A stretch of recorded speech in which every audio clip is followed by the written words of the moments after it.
হায়রে স্বার্থের দুনিয়া, কেউ তো কারো না।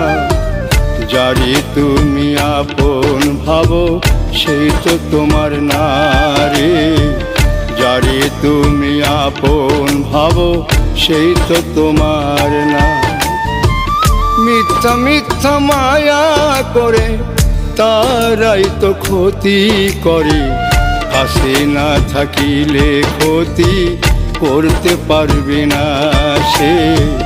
পাশে না থাকিলে ক্ষতি করতে পারবে না। হায়রে স্বার্থের দুনিয়া, কেউ তো কারো না। যারে তুমি আপন ভাবো সেই তো তোমার না রে। যারে তুমি আপন ভাবো সেই তো তোমার